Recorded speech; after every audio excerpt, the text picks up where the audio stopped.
Hello everyone, Matthew Harris here. I'm back in Tampa, Florida. Been overseas for a little while.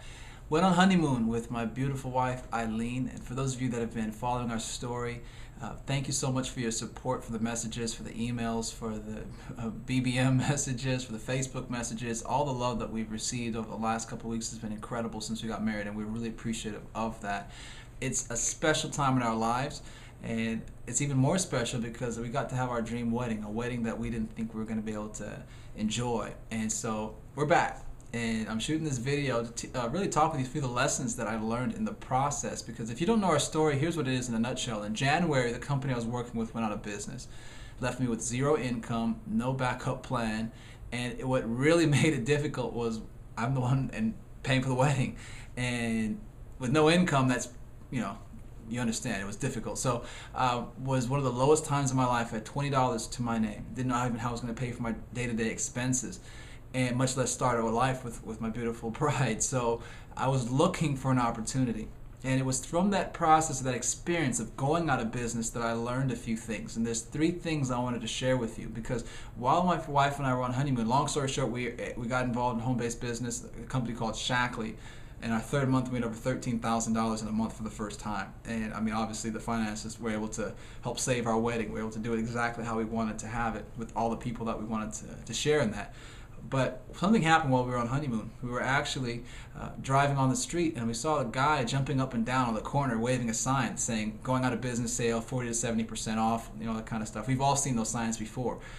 This time, though, it had a different meaning to us because we understood what it means for a company to go out of business. So we're looking at this guy and we're wondering, okay, where's this company? And trying to figure out what was going on. And my wife Eileen made a comment that really stayed with me, and that's what I wanted to share with you today. She said, man, if this guy had approached his business as aggressively as he is now that it's going out of business, if he had approached it that same way the whole time he was in business, every day, with that sense of urgency. I mean, he was jumping up and down, waving signs, trying to get everyone's attention to come to help him get rid of his merchandise. If he had approached it that same way, maybe he wouldn't be going out of business. And it really resonated with me because, and this is what I'll tell you, from that experience, from our experience of having been in a company that went out of business and then having gotten started with a company, had the success that we've had, there's a couple of things that you can definitely learn from our experience that I hope will really have a big impact in your life. First of all, is you want to have a sense of urgency. See, when you're going out of business, you have a deadline. You have to get the merchandise, product, whatever the case may be, off of your shelves and into consumers' hands and get out of that space. So you have a very set deadline to get out of business. Most of us that are in business don't necessarily have deadlines, especially for those of us who are home-based business entrepreneurs. I mean, we're the worst and notorious for not being accountable to our own deadlines. We can put things off. When you're your own boss and no one's looking over your shoulder telling you, hey, you got to do this, you got to do that, it can become really easy and really tempting to not do the things that we have to do. So number one is have a sense of urgency, have a set deadline of how fast and how soon you want to accomplish something, and make it a must. For us, we had to make a certain amount of dollars by a certain amount of time because we had already signed the contract with our wedding vendors. So it was, and I'd already negotiated the prices as far down as we possibly could. So it was set in stone. I mean, we had to pull out of it or we would have lost the deposits and all that kind of stuff. I mean, we started sending out wedding invitations with no idea how we were going to pay for the wedding. We knew we were going to get it done. So we had that belief. But we had a sense of urgency when we attacked this business that really helped drive the business forward. That's lesson number one. Lesson number two is really be consistent. Like I said, if that gentleman had been jumping up with a sign trying to get everyone to take a look at his business, had been doing that every single day. I mean, this was a company, we'd been to this area before, we'd never even heard of his company at all until he was going out of business. So, it's a sad thing, but at the same time, if he'd been, or if he had someone else maybe advertising his company out there, getting the word out there as aggressively as he was when he was going out of business, the whole time he was in business, maybe we would have known about his company. Maybe more of us would have actually gone by and actually, bought some of his products or merchandise, whatever the case may be. My point is this: you have to do it consistently. So you have a sense of urgency that you have a deadline that you have to reach.